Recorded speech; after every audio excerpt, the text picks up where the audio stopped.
Selamat pagi, selamat bertemu kembali.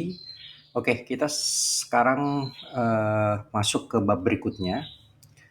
Kemarin kita sudah membahas mengenai apa namanya, eh, bagaimana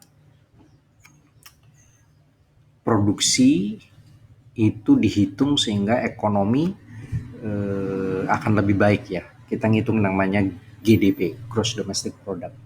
Saat ini kita menghitung lawannya pertumbuhan. Jadi kalau gross domestic product mengukur pertumbuhan, kita mengukur sesuatu yang dapat mengancam pertumbuhan tersebut, yaitu biaya hidup. Kita langsung ya. Nah, biaya hidup itu biasanya kait rata-rata dengan inflasi.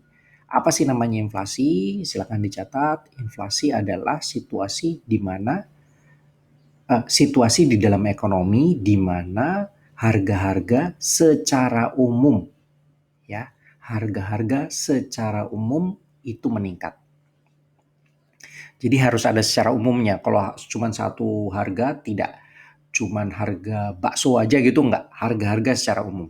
Nah, inflasi dikaitkan dengan yang namanya tingkat inflasi dalam ukurannya. Jadi kalau tingkat inflasi itu berupa persentase, persentase perubahan tingkat harga dari keadaan sebelumnya. Jadi periode sebelumnya ya. Persentase perubahan harga dari dari periode sebelumnya. Tahun 2010 harganya 50,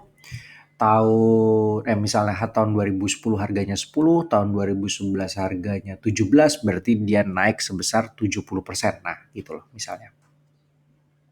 Oke, lanjut. Tingkat harga ini diukur dengan ukuran, kalau kemarin GDP ukurannya real nominal, GDP ini dengan CPI singkatannya atau Consumer Price Index, indeks harga gabungan kalau di Indonesia.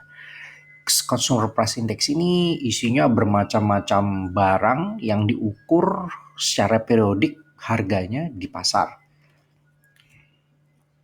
Jadi CPI adalah ukuran dari seluruh biaya barang dan jasa yang dibeli oleh konsumen.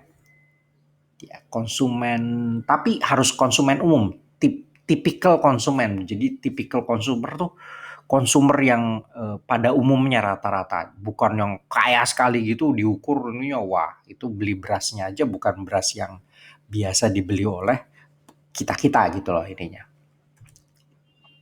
Ya, CPI ini diukur sama lembaga yang namanya Biro Statistik. Kalau di Indonesia Badan Pusat Statistik, adanya di Pasar Baru tuh dekat dekat daerah sana ya ininya.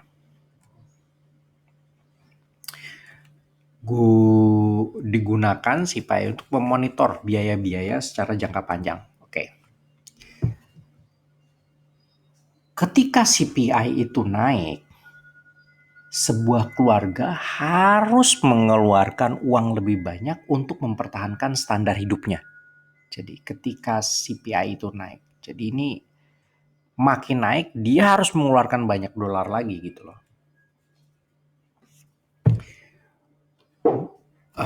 Selanjutnya kita akan melanjutkan gimana sih caranya Consumer Price Index itu dikalkulasi. Oke?